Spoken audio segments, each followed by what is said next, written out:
Halo, Assalamualaikum. Apa kabar semuanya? Semoga sehat selalu ya. Balik lagi nih di sini LB2 mau ngejelasin tentang pendidikan kesehatan reproduksi pada masa pra-remaja. Hey guys, oh iya, kenalan dulu yuk sama kelas LB2. Siapa aja sih? Di sini ada Ramia Aprila, Oktaviani, Heni Sefti, Atika Ramdini, Yonika Yunasta, Korinia Indiarti, Reni Putriani, Vicky Amalia, Ekistia Subas, Vivi Aryani, Safia Melati, Ratna Sinta, Riri Mashar, dan Erlinda Sari NH. Assalamualaikum warahmatullahi wabarakatuh. Waalaikumsalam warahmatullahi wabarakatuh. Adik-adik, ini saya mau menampilkan video, nanti diperhatikan terlebih dahulu ya. Oke. Lagi nih di sini LB2 mau ngejelasin tentang pendidikan kesehatan reproduksi pada masa pra-remaja. Oke, lanjut ya. Latihan pubertas. Masa pubertas salah satu dari dua fase siklus hidup yang ditandai dengan pertumbuhan yang cepat dan perubahan yang mencolok. Masalah terbesar yang dialami remaja adalah ketidaktahuan terhadap tindakan yang harus dilakukan terkait perkembangan yang sedang dialami, khususnya masalah pengetahuan remaja mengenai pubertas dan bagaimana sikap dalam menghadapi perubahan tersebut.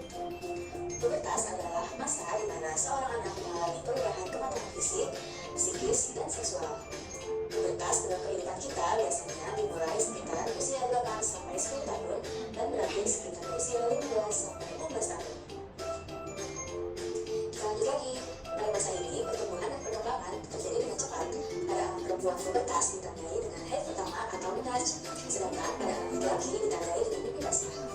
Ciri-ciri remaja antara lain menganggap dirinya dewasa sehingga sering membantah atau menentang, emosi tidak stabil sehingga remaja cenderung merasa sedih, marah, cemas, dan khawatir terhadap dirinya sendiri sehingga terkesan egois dan mengutamakan kepentingan kelompok atau teman sehingga lingkungan pertemanan dapat dengan mudah mempengaruhi mereka.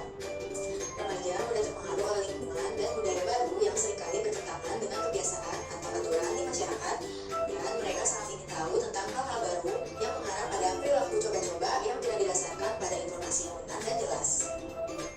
Kita lanjut ke pendidikan seks atau sex education. Pendidikan seks adalah informasi tentang segala sesuatu yang berhubungan dengan seks. Informasi yang diberikan termasuk jenis kelamin, laki-laki atau perempuan, pertumbuhan, dan fungsi alat kelamin sebagai alat reproduksi. Bagaimana perkembangan alat kelamin pada perempuan dan laki-laki, mulai dari haid, mimpi basah, serta timbulnya hasrat seksual karena adanya perubahan hormon-hormon. Ada pun faktor-faktor yang berperan dalam munculnya permasalahan seksual pada remaja sebagai berikut. Yang pertama, perubahan hormonal yang meningkatkan hasrat seksual pada remaja. Peningkatan hormon ini menyebabkan remaja melakukan perilaku tertentu. Yang kedua, perilaku tersebut tidak dapat dilakukan karena usia yang belum mencukupi untuk menikah. Yang ketiga, agama yang berlaku melarang seseorang untuk melakukan hubungan seksual sebelum menikah. Tujuan dilakukan pendidikan seks adalah membuat dan membantu siswa agar dapat menyesuaikan diri dengan masyarakat dan lingkungannya, bertanggung jawab terhadap dirinya maupun orang lain, serta pencegahan kehamilan di luar nikah. Perubahan fisik, biologis, psikososial. Yang pertama, tumbuh kembang remaja. Masa remaja dibedakan menjadi masa remaja awal, yaitu 10 sampai 13 tahun, di mana pada masa ini remaja masih bingung terhadap perubahan yang dialaminya serta pengembangan pikiran baru sehingga cepat tertarik pada lawan jenis. Lalu masa remaja tengah, yaitu 14 sampai 16 tahun. Pada masa ini remaja membutuhkan teman. Selain itu, dia berada dalam kondisi kebingungan karena tidak tahu memilih mana peduli atau tidak peduli, sendiri atau ramai, percaya diri atau tidak percaya diri, dan sebagainya.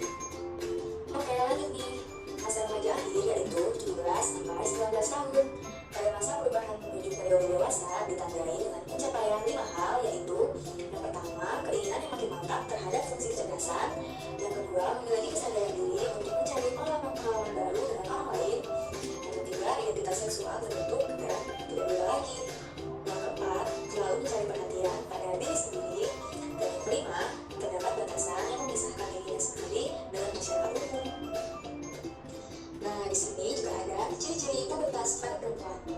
Perubahan fisik perempuan pada saat pubertas akan terlihat lebih jelas dibandingkan dengan laki-laki, yaitu ditandai dengan perubahan primer, yang mana datangnya masa haid atau menstruasi, yaitu keluarnya darah kotor dari kemaluan.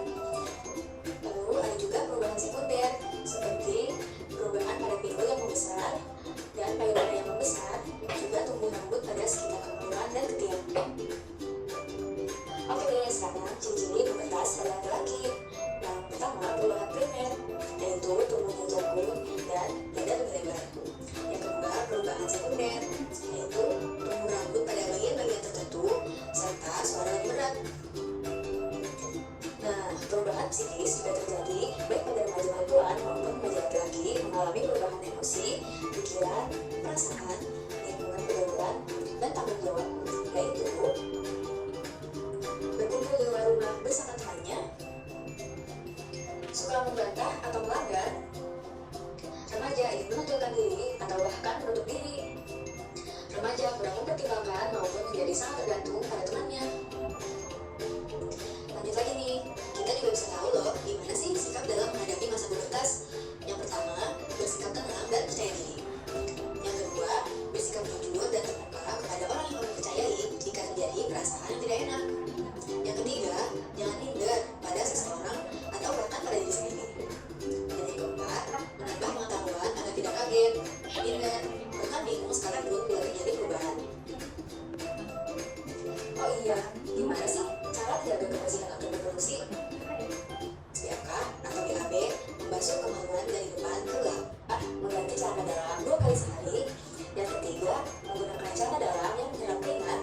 Yang keempat, membersihkan anus dan penis dengan air bersih setiap habis SPFK atau BAB. Yang kelima, dianjurkan sunat bertujuan untuk mencegah penumpukan kotoran di penis. Dan yang keenam, bagi yang belum sunat dianjurkan membersihkan penis dengan bersih.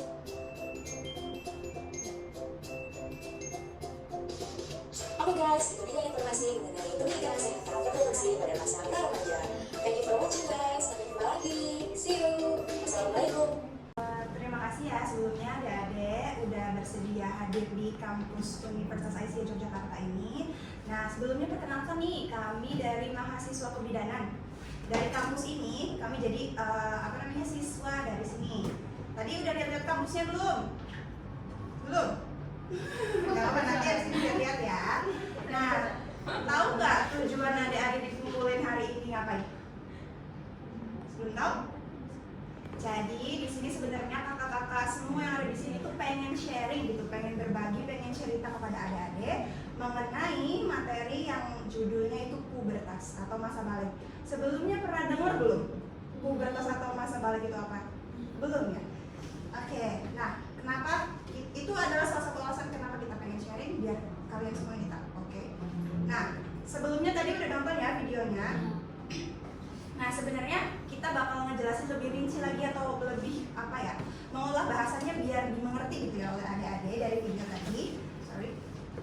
Jadi pubertas itu kalau semisal dari penjelasan yang lebih biar gampang dimengerti adalah peralihan dari masa anak-anak ke masa remaja.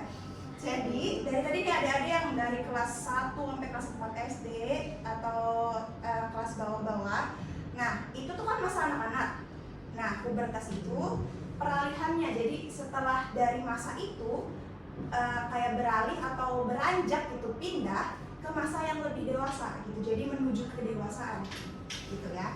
Nah, biasanya pubertas itu terjadi pada umur berapa sih, Kak? Biasanya pubertas itu terjadi pada umur, kalau di Indonesia ya kasusnya paling banyak itu di umur 8 sampai 10 tahun. Jadi pubertas itu atau masa balik ini terjadi pada usia segitu. Tapi enggak semua anak, enggak semua orang balik di usia segitu gitu. Jadi bisa jadi ada yang lebih tua, maksudnya kayak ada yang lebih ke umur selain umur itu, tadi umur 8 sampai 10 tahun, ada yang umur 11, ada yang 12 baru balik gitu. Tapi biasanya di rentang usia 9 sampai 12 tahun, terutama cewek. Nah, terus berakhirnya pada usia kapan, Kak? Nah, usia 15 sampai 16 lagi itu adalah yang biasa terjadi di negara kita di Indonesia. Tapi lagi, jadi tergantung, ada beberapa faktor yang mempengaruhi si pubertas ini. Jadi nggak semua orang itu berhentinya perubahan ini pada usia 15 sampai 16 tahun tadi. Ada juga yang lebih tua gitu, 17 baru berhenti, 18 baru berhenti. Untuk contohnya kasus kakak itu pertama kali mendapatkan menstruasi umur 12 tahun. Umur 12 tahun berarti SMP kelas 1 kalau nggak salah. Nah, terus berhentinya kakak rasa kakak tuh masih umur 16-17 tahun tuh masih tinggi badannya, masih nambah. Jadi sekitar 17 tahun lah udah berhenti masa pertumbuhannya. Nah, terus tadi juga sempat disinggung ya di video, adik-adik juga udah lihat ciri-cirinya tuh apa sih dari masa pubertas ke masa balik ini. Yang tadi kan dari pengertiannya aja ada perubahannya, perubahan dari masa anak-anak ke masa dewasa. Nah, perubahan yang terjadi itu dari fisik ada, dari segi badan nih ada yang bertambah, ada yang berkembang, ada yang tumbuh gitu. Dan dari segi mental juga, dari segi psikis, segi psikologi gitu. Nah kalau misalkan yang paling gampang, paling sering dan paling bisa dinotis gitu, paling bisa dilihat dari segi pertumbuhan di fisik itu, kita ngomongin ke kakak Amel dulu ya, ke adik-adik yang cowok ini nanti dulu kita bahas satu-satu. Nah, untuk kasusnya sendiri untuk perempuan biasanya adalah menstruasi. Amel sendiri udah menstruasi ya. Nah, menstruasi ini kalau misal Amel bertanya-tanya kenapa sih kok mesti menstruasi gitu? Kalau jawabannya adalah karena organ reproduksi Amel, rahim Amel itu, area sensitif Amel itu sudah mulai berkembang, sudah mulai aktif. Jadi rahimnya itu sudah mulai bisa diisi bayi. Mengerti nggak?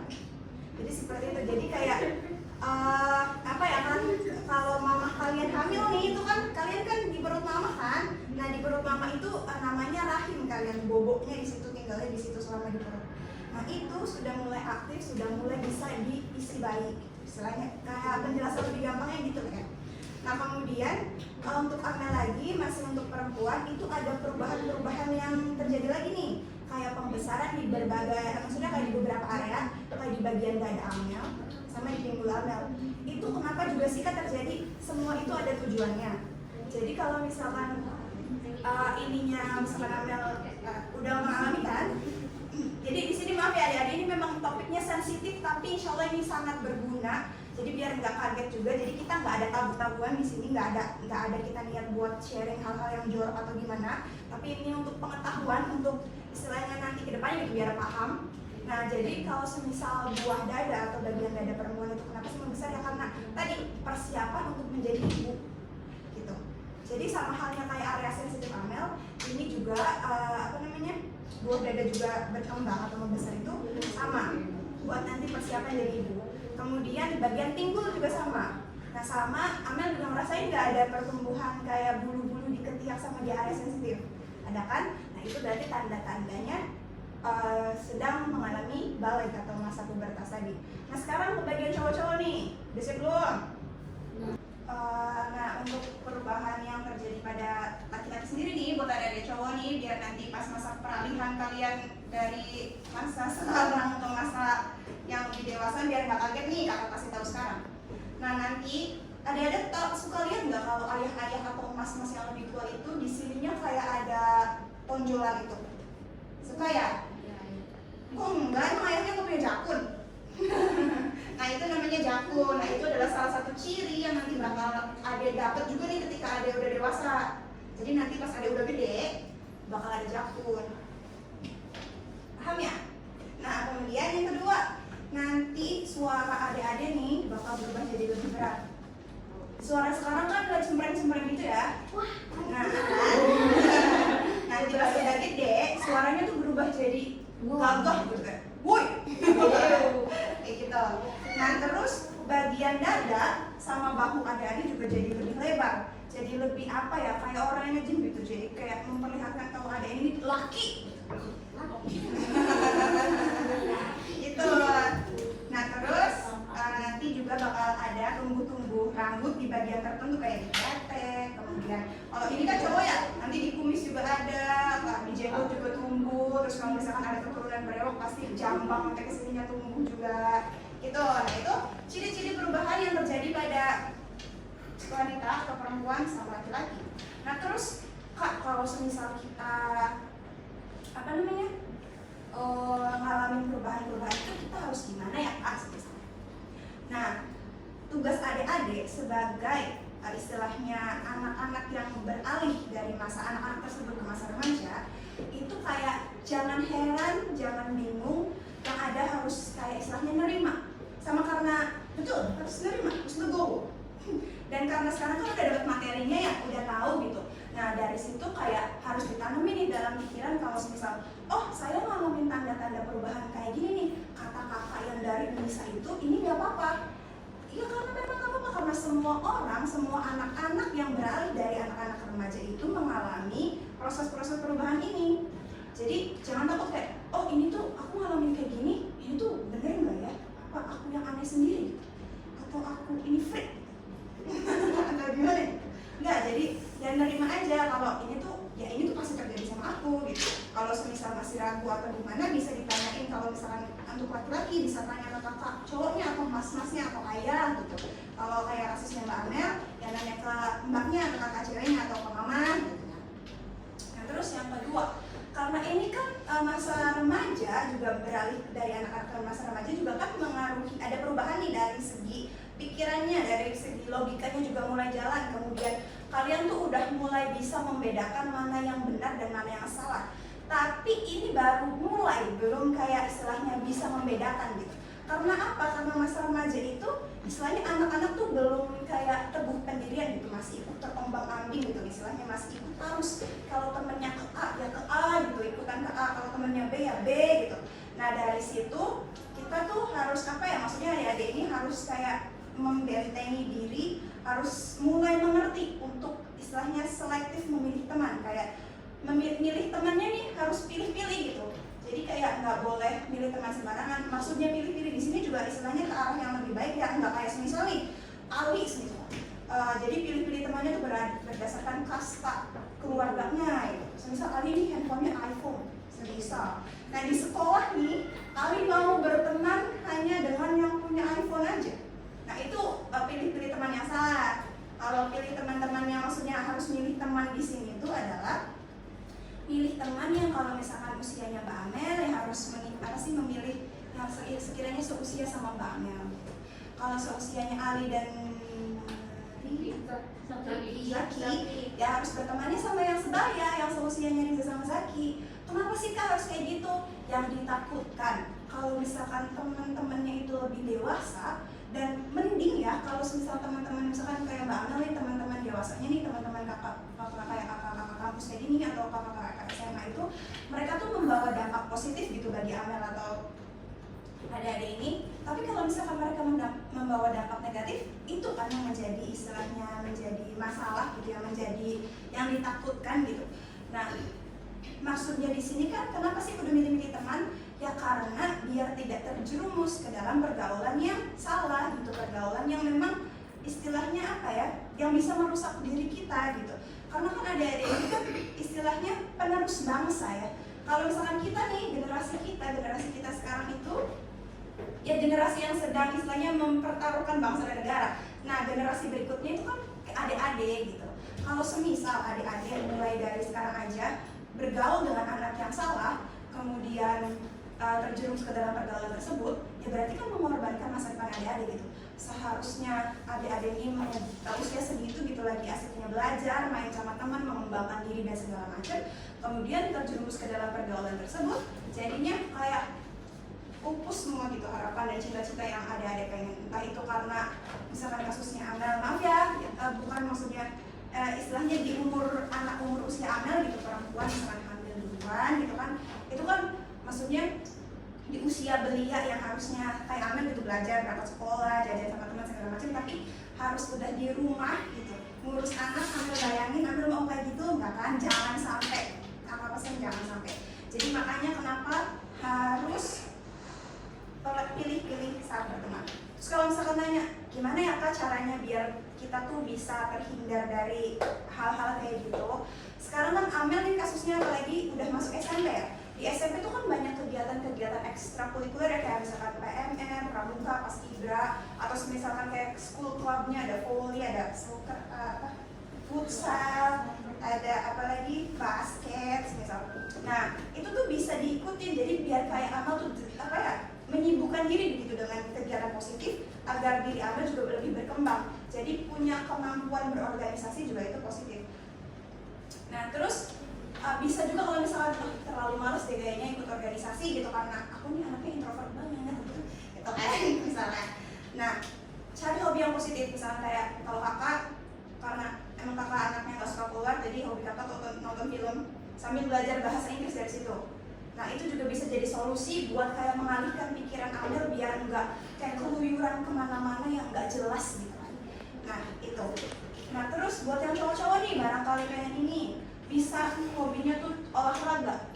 Kayak misalkan ada yang suka bola apa ini, bola sepak atau futsal, bisa diikutin. Basket juga bisa diikutin, volley bisa diikutin, bulu tangkis bisa diikutin, misal bela diri, taekwondo bisa juga. Jadi harus cari distraksi atau hal yang bisa mengalihkan pikiran Ade dari hal-hal yang negatif.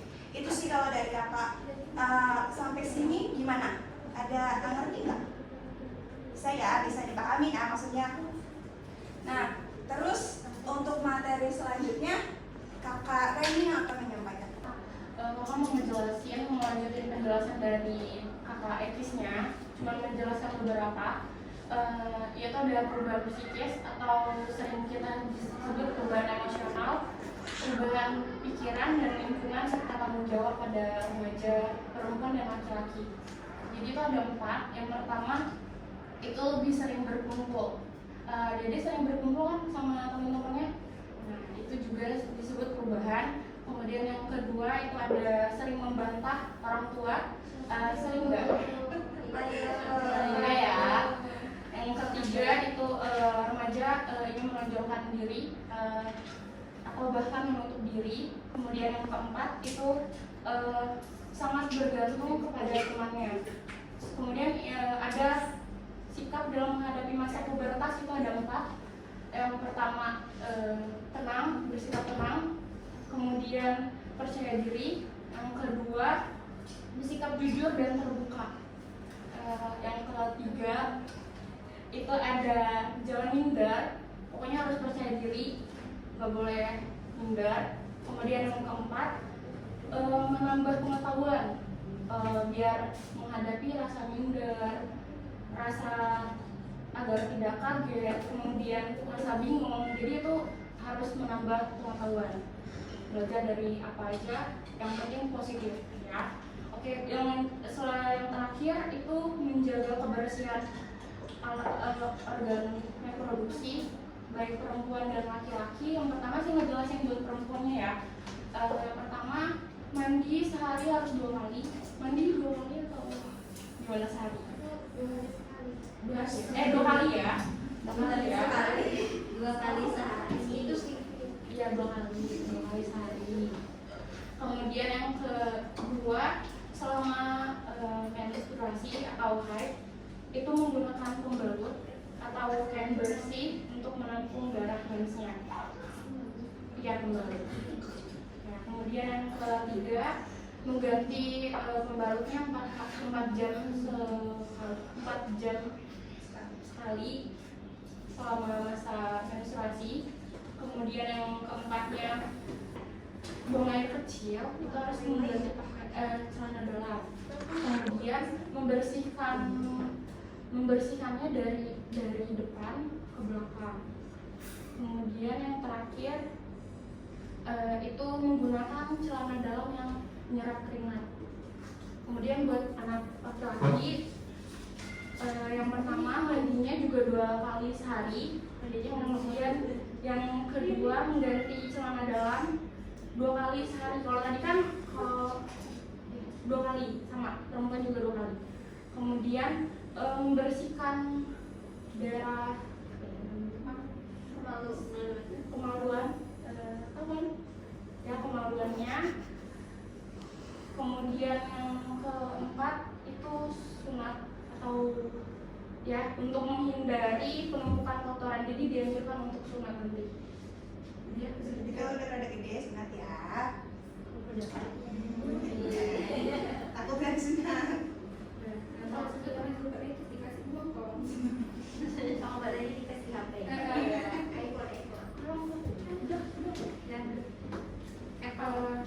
Selanjutnya mau melanjutin untuk evaluasi. Oke, adik-adik, tadi materinya alhamdulillah sudah selesai ya di sharingnya, dibaginya, diceritainnya. Jadi untuk mengetes apakah adik-adik selama dijelaskan itu memperhatikan, kakak mau tanya yang didapatkan dari materi ini itu apa? Pubertas adalah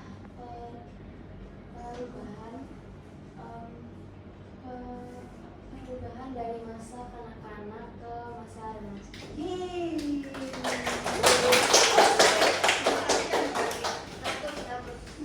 Nah, terima kasih banyak ya adik-adik sudah berkenan datang ke kampus kami yang luar biasa ini. Maaf ya mengganggu waktunya, maaf mengganggu waktu mainnya, mengganggu waktu liburannya. Semoga ilmu yang didapatkan kali ini, semoga dari cerita dari kakak-kakak ini bisa bermanfaat nih bagi Amel. Kalau Amel sekarang berarti sedang menjalani ya, bisa menjalani masa pubertas. Kalau untuk adik-adik yang Ali dan Zaki ini semoga bisa bermanfaat